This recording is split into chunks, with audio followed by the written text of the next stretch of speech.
শিখিয়ে দেয়।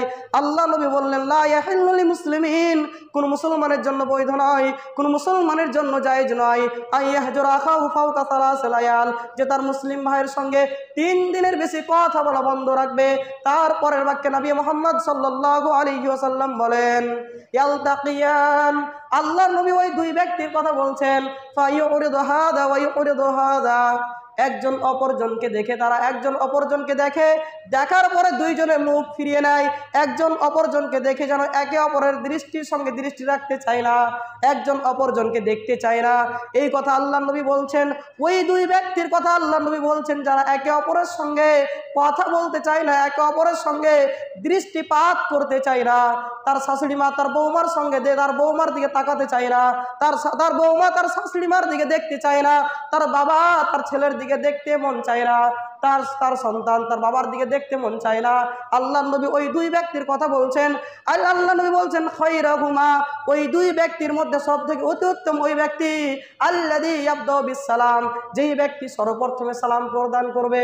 আপনার ভাইয়ের সঙ্গে আপনার ঝগড়া হয়েছে, আপনার ভাই আপনার সঙ্গে কথা বলে না, আপনার ভাই আপনার দিকে একবারও দৃষ্টিপাত করে না, আপনার বাড়ির দিকে দৃষ্টিপাত করেন না, যখন আপনার ভাইয়ের সঙ্গে দেখা হবে তখন আপনি আপনার ভাইকে সালাম দিবেন।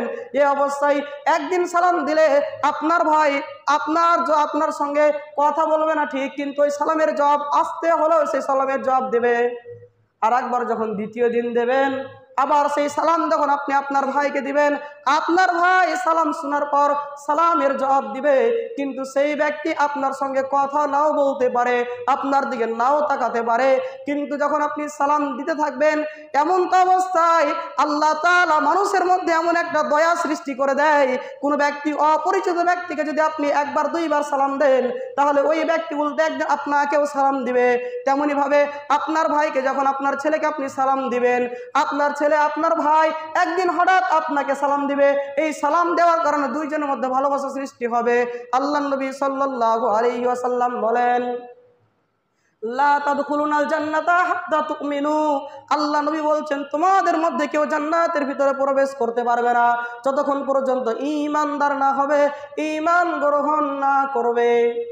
আল্লাহ নবী বলেন, ওয়ালা তুমিনু, তোমরা ঈমানদার হতে পারবে না হাত্তা তাহাব্বু, যতক্ষণ পর্যন্ত একে অপরকে ভালোবাসবে, যতক্ষণ পর্যন্ত পরস্পরের মধ্যে ভালোবাসা না সৃষ্টি করবে, একে অপরকে ভালো না বাসবে, ততক্ষণ পর্যন্ত ঈমানদার হতে পারবে না। আল্লাহ নবী সাল্লাল্লাহু আলাইহি ওয়াসাল্লাম বলছেন, আওয়ালা আদুল্লুকুম আলা শাইইন ইযা ফাআলতুমুহু, আমি কি তোমাদেরকে এমন একটি বাক্য বলে দেব না, যে বাক্যটি তোমরা ব্যবহার করলে তোমরা একে অপরের মধ্যে ভালোবাসা সৃষ্টি করতে পারবে। নবী মুহাম্মদ সাল্লাল্লাহু আলাইহি ওয়াসাল্লাম বলছেন, আফসুস সালাম বাইনাকুম, তোমরা একে অপরের মধ্যে সালাম প্রচার করো, সালাম প্রচার করলে একে অপরের মধ্যে ভালোবাসা সৃষ্টি হবে। সম্মানিত উপস্থিতি, আর যদি ভালোবাসা সৃষ্টি হয় তাহলে আপনি ঈমানদার হতে পারবেন, আর ঈমানদার হতে পারলে আপনি জান্নাতের ভিতরে প্রবেশ করতে পারবেন।